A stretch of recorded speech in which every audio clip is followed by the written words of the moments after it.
আজি ৰাতিপুৱাৰ পৰা পাণবজাৰ আৰক্ষী থানাৰ সন্মুখত বাতৰিৰ সন্ধানত। ইতিমধ্যে সকলোৱে গমেই পাইছে কালি হৈ যোৱা ঘটনাটোৰ বিষয়ে। এজনে আইন ভংগ কৰি হিৰো হ'ল আৰু আন এজনে আইনৰ ক্ষমতাক অপব্যৱহাৰ কৰি জিৰো হ'ল। আচলতে আইন সকলোৰে বাবে সমান। যুৱকজনে আইন ভংগ কৰিছে, গতিকে পানিছমেণ্ট পাব লাগে। পানিছমেণ্ট হিচাপে জৰিমনা ভৰিব লাগে। কিন্তু তেওঁ জৰিমনা ভৰিলেনে? প্ৰশ্নবোধক চিন। দ্বিতীয়তে আৰক্ষী বিষয়াজনে ভিডিঅ'ত দেখাৰ দৰে ব্যৱহাৰ কৰিব নালাগিছিল, প্ৰহাৰ কৰিব নালাগিছিল, বেয়া শব্দ ব্যৱহাৰ কৰিব নালাগিছিল। তেওঁ আৰু এটা ডাঙৰ কথা কৈছিল, মাৰি পেলাম, অৰ্থাৎ হত্যা কৰিম। আইনে কৈছে কোনো লোকক যদি একচৰ মাৰো বুলিও কোৱা হয় বা গালিও পাৰা হয়, তাতো কিবা ধাৰা লাগি আইনী শাস্তি পাব পাৰে। বিষয়াজনেতো ৰাজহুৱাকৈ মাৰি পেলাম বুলিয়ে ক'লে, গতিকে মই ভাবো তেখেতৰ ওপৰত আইনে নিজাববীয়াকৈ গোচৰ দিয়ক আৰু গ্ৰেপ্তাৰ কৰক। বাতৰিসমূহত দেখিছো, শুনিছো, কিন্তু মোৰ চকুত এটা বাতৰিও ধৰা পৰা নাই যিয়ে গ্ৰেপ্তাৰ প্ৰসংগটো টানি আনিছে। কোনেও কোৱা নাই গ্ৰেপ্তাৰ কৰিব লাগে বুলি, কিন্তু কিয়? দুই এজন সাংবাদিকে কৈছে বিষয়াজন ভাল আছিল। ভাল মানুহৰ স্বভাৱ এনেকুৱা নেকি? ব্যক্তি এজন ভাল হ'বলৈ হলে তেওঁৰ চাৰিওফালে চকু দিব লাগিব, চাৰিওফালৰ পৰা ভাল হ'ব লাগিব। অকল দুই এজনৰ লগত ভালদৰে কথা বতৰা পাতিলেই তেওঁ ভাল হৈ নাযায়। অকল সাংবাদিকৰ লগতে ভাল ব্যৱহাৰ কিয়? অন্য জনসাধাৰণৰ লগতো ভাল ব্যৱহাৰ কৰক, ভালদৰে কথা বতৰা পাতক। মই দুই এজন তেনে বিষয়া নোপোৱাও নহয়।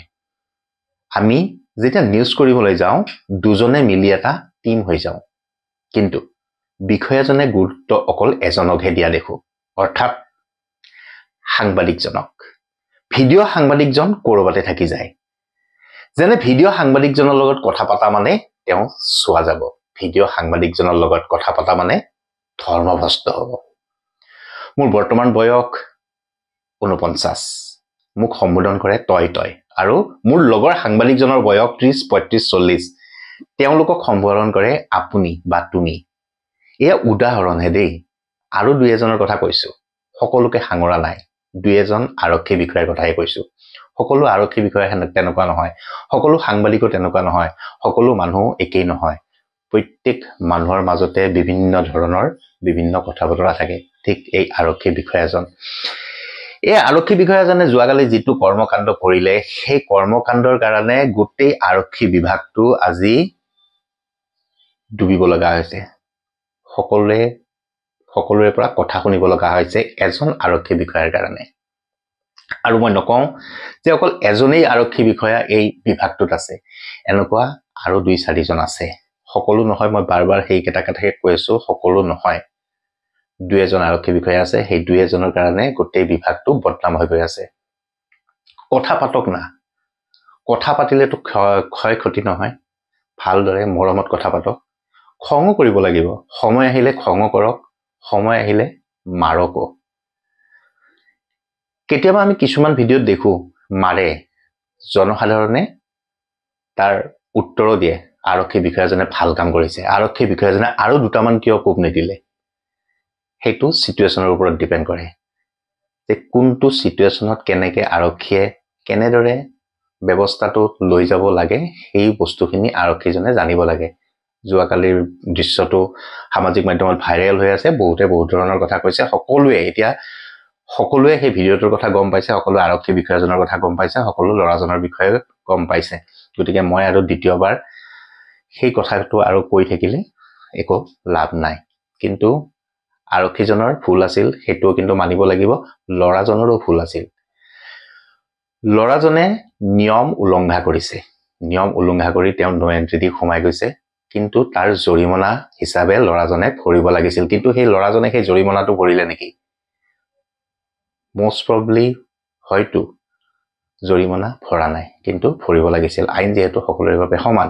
আৰু দ্বিতীয়তে মই গ্ৰেপ্তাৰৰ কথা কৈ আছো, যিহেতুকে আৰক্ষী বিষয়াজনে মাৰিম বুলি কৈছে, হত্যা কৰিম, অৰ্থাৎ হত্যা কৰিম।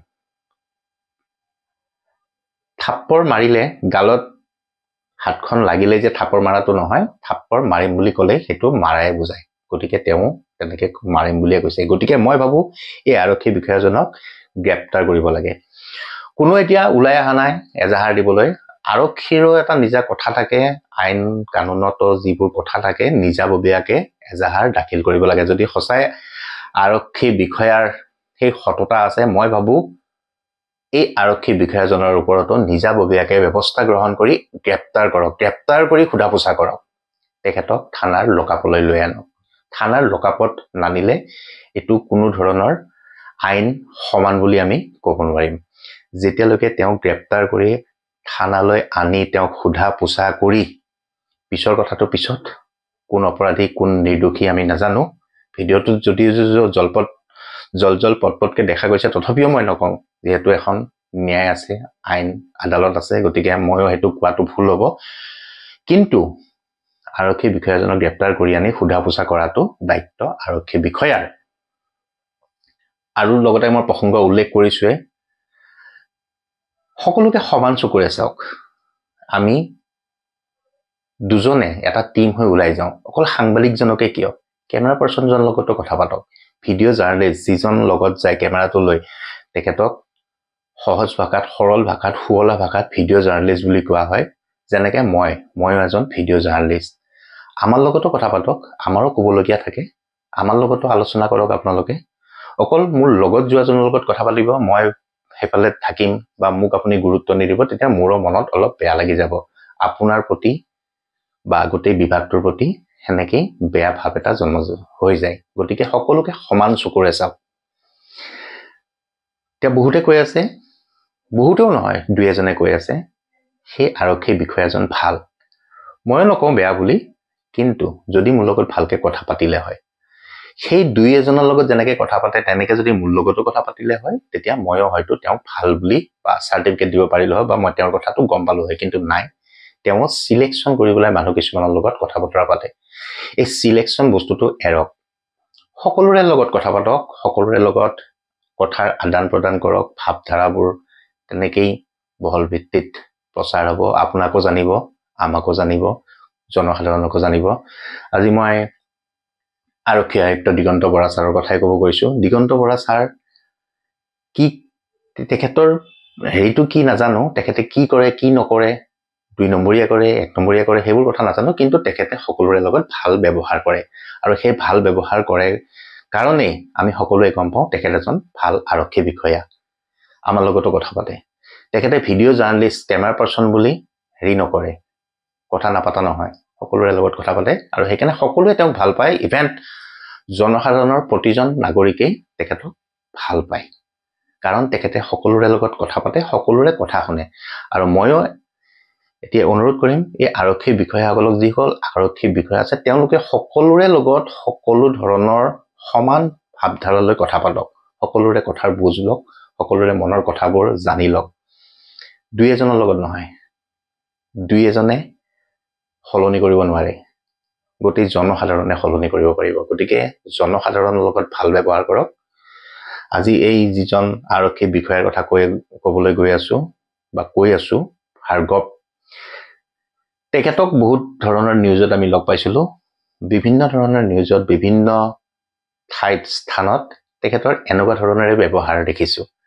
দুই এজন সাংবাদিকৰ লগত ভালকে কথা পাতিছে, কিন্তু তাতে যিখিনি মানুহ আছে তেখেতৰ লগত ভালকে কথা নাপাতে। গতিকে সকলো মানুহে তেওঁৰ শত্ৰু হৈ পৰিছে। আজি সামাজিক মাধ্যমত আপোনালোকে নিশ্চয় দেখাই পাইছে, তেখেতৰ প্ৰসংগ যেতিয়াই ওলাম তেতিয়াই সকলোৱে ভাল হৈছে ভাল হৈছে ভাল হৈছে বুলিহে কয়, তেওঁ আৰু শাস্তি পাব লাগে বুলি কয়। কিন্তু এই পৰিৱেশটো কিয় হৈছে? আচলতে এইবোৰ কথাৰ প্ৰসংগত মই বেলেগ এটা কথাহে ক'ব ওলাইছিলো। আজি যিহেতু মই ৰাতিপুৱাৰ পৰা পাণবজাৰ আৰক্ষী থানাৰ সন্মুখত আছিলো, আৰক্ষী থানাৰ সন্মুখৰ পৰিৱেশটোৰ কথা মই ক'বলৈ গৈ আছো। যিহেতুকে যোৱাকালি এই ঘটনাটো হৈ গ'ল, আৰক্ষী বিষয়াজনক নিলম্বন কৰিছে, কটনিয়ানে ধৰিছে যে নিলম্বন নহয়, তেওঁৰ ওপৰত বিহিত ব্যৱস্থা কৰক, গ্ৰেপ্তাৰ কৰক বুলিও হয়তো ক'ব বিচাৰিছে। কিন্তু তেনেকে নহয়, কৈছে যে তেখেতে সেই ল'ৰাজনক ক্ষমা খুজিব লাগিব, তেতিয়াহে আমি ভাল পাম বা আন্দোলন নকৰো। যদি ক্ষমা নোখোজে আমি আন্দোলন কৰিম। কিন্তু আজি ৰাতিপুৱাৰ পৰা যিটো পৰিৱেশ দেখিছিলো, আগতো আমি পাণবজাৰ থানালৈ গৈছিলো বা বিভিন্ন থানাত যাওঁ, কিন্তু পাণবজাৰ থানাৰ কথাই যিহেতু উল্লেখ কৰিছো, গতিকে পাণবজাৰ থানাৰ কথাই কৈছো। পাণবজাৰ থানাত যেতিয়া আমি গৈ হাজিৰ হওঁ কিবা এটা বাতৰি সংক্ৰান্তত, তাত গেটত 2 পুলিচ থাকে, আৰক্ষী বিষয়া থাকে, ভিতৰতো আৰক্ষী বিষয়া থাকে, অহা যোৱা কৰে। আমাক তেওঁলোকে আহি বাৰে বাৰে কয় আপোনালোকে অলপ চাইড দিয়ক, আমাৰ ডাঙৰ বৰমূৰীয়া আহিব, আপোনালোকে সেইফালে যাওক, অকমান চাইড কাটি যাওক। বা যেতিয়া 2 মানুহ গোট খাব তেতিয়াও ভিতৰৰ পৰা আৰক্ষী বিষয়াসকল আহে, 2 আহে, আহি পেলাই সেই মানুহখিনিক তাৰ পৰা আঁতৰাই দিয়ে যে আপোনালোকে এইখিনিত নহয়, অলপ দূৰত কথা পাতক, সেইফালে যাওক। খেদি নিদিয়ে, এই জাগাখিনি অলপ মুকলি কৰি থৈ দিয়ে। কাৰণ নিৰাপত্তাৰ খাতিৰত বিভিন্ন বৰমূৰীয়া আহিব, পটককে যেন গাড়ীখন সোমাব পাৰে, ওলাব পাৰে, ঠিক তেনেকুৱা ধৰণৰ কথাৰ কাৰণে সেই জাগাখিনিৰ পৰা আঁতৰি থাকে। কিন্তু আজি তাৰ সম্পূৰ্ণ ওলোটা। আজি আমাৰ সংবাদ মাধ্যমৰ লোকসকলো আছে, কমেও 20জনমান সংবাদ মাধ্যমৰ লোক আছে। থানাৰ সন্মুখত আছো, কটনিয়ান আহিছে, বিভিন্ন ধৰণৰ লোক আহিছে, গোটেই গেটৰ সন্মুখত ভিৰ কৰিছে। কটনিয়ানে আন্দোলন কৰাৰ হুংকাৰো দিছিলে, কিন্তু তৎসত্ত্বেও মই তাতে আৰক্ষী বিষয়াসকলে আহি সেইখিনি চম্ভালা নাই, যে আপোনালোকে আগৰ নিচিনা পৰিৱেশটো নাই, যি কৰে কৰি থাকক, গেটৰ সন্মুখত কৰক, আপোনালোকে যি কৰে কৰক, আমাৰ এতিয়া ক'বলগীয়া নাই, কাৰণ আমাৰ ওপৰত একশ্যন লৈছে। কিন্তু সেইটো কথা নহয়। ইয়াৰ পৰা বুজিছো আৰক্ষী বিষয়াসকলে ভয় খাইছে, কিন্তু ভয় খালে নহব। আৰক্ষী বিষয়াসকলে যদি ভয় খাই যায় দেশখনো নচলিব। এটা চব চিষ্টেমৰ মাজত চলে। আৰক্ষী বিষয়াই নম্ৰও হ'ব লাগিব, আৰু সাহসীও হ'ব লাগিব, আৰু খুব দাবাঙো হ'ব লাগিব। তেওঁক দেখিলে যেন বেলেগে ভয় খায়, সেই পৰিস্থিতিৰো সৃষ্টি কৰিব লাগিব। গতিকে কালিৰ অৱস্থাটো চাই মই আজি বুজিছো আৰক্ষীৰ লোকসকল ভয়াতুৰ হৈ গৈছে, ভয় সোমাই গৈছে মনত। কিন্তু সেই মনত ভয়টো আপোনালোকে নোসোমাব। এই মনত ভয়টো যদি আপোনালোকে সোমায় তেতিয়াহ'লে আমাৰ ৰাজ্যখনৰ কাৰণে বিপদ। মানুহে ভয়ও খাব লাগিব আৰক্ষীক, অকল ভয় নাখালে নহব। এতিয়া বহুতে নিয়ম, যিটো পৰিস্থিতি হৈছে, এজন ল'ৰাই নিয়ম ভংগ কৰি সোমাই দিলে, আৰক্ষী বিষয়াজনে আহি তেখেতক প্ৰহাৰ কৰিলে, তাৰ বিনিময়ত আৰক্ষী বিষয়াজন ছাছপেণ্ড হ'ল, নিলম্বন হ'ল। এতিয়া সকলোৱে ভাবিছে যে আমিও যদি এনেকুৱা কাম কৰোঁ তেতিয়া নিলম্বন হ'ম, কিন্তু সেইটো কথা নহয়। এই পৰিৱেশ যদি এনেকে চলি থাকে, একদম শান্ত হিচাপে চলি থাকে, তেতিয়া বহুতে নিয়ম ভংগ কৰিব, আৰু আমি নিবিচাৰো সকলোৱে নিয়ম ভংগ কৰাটো। আৰু নিয়ম ভংগ কৰিলে আৰক্ষী বিষয়া আহিও নামাতিব, কাৰণ ভয়, এই ভয় ভাৱটো সোমাই গৈছে। এই ভয় ভাৱটো আপোনালোকে নোসোমাব। মোৰ আজিৰ এই ভিডিঅ'টো কৰাৰ মূল উদ্দেশ্যটো হৈছে এইটো, কাৰণ আজি আমি পাণবজাৰ থানাত যেতিয়া আছিলো তেতিয়া মই এইটো উপলব্ধ কৰিছো। কোনো এজন আৰক্ষী বিষয়া আহি কাকো একো শব্দ এটা কৰা নাই, যোনে যি কৰে কৰিব দিছে। কটনিয়াল ল'ৰাসকল আহিছে, তেওঁলোকে আন্দোলন কৰাৰ প্ৰস্তাৱ এটা লৈ আহিছিল, কিন্তু আজি হয়তো আন্দোলন নহল। তেনেকে তেওঁলোকে এটা সময়সীমা বান্ধি দিছে, সোমবাৰে তেওঁলোকে আন্দোলন কৰিব। কিন্তু যেনে ধৰণে গোট খাইছিলে, সেই গোট খোৱাৰ লগে লগে আগতে বেলেগ আৰক্ষী আহি তেওঁলোকক গুচাই দিছিল, কিন্তু আজি সেই পৰিৱেশটো নহল।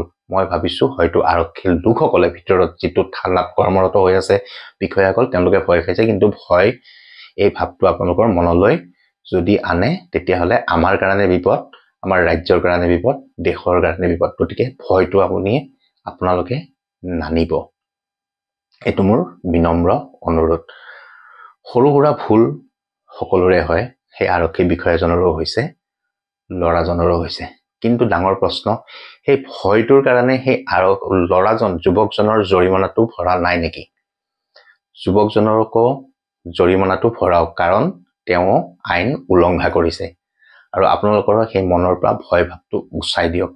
আজি একদম 100% মই নিশ্চিন্ত হৈছো, পাণবজাৰ আৰক্ষী থানাৰ প্ৰতিজন আৰক্ষী বিষয়াই ভয়ত কঁপি আছে। আপোনালোকেতো ভুল কৰা নাই, আপোনালোকে ভুল কৰা নাই যিহেতু আপোনালোকৰ ভয় কিহৰ? আপোনালোকে আপোনালোকৰ দায়িত্ব পালন কৰক। মোৰ আজিৰ এই ভিডিঅ' বনোৱাৰ উদ্দেশ্যটোৱে হৈছে এইটো। ধন্যবাদ।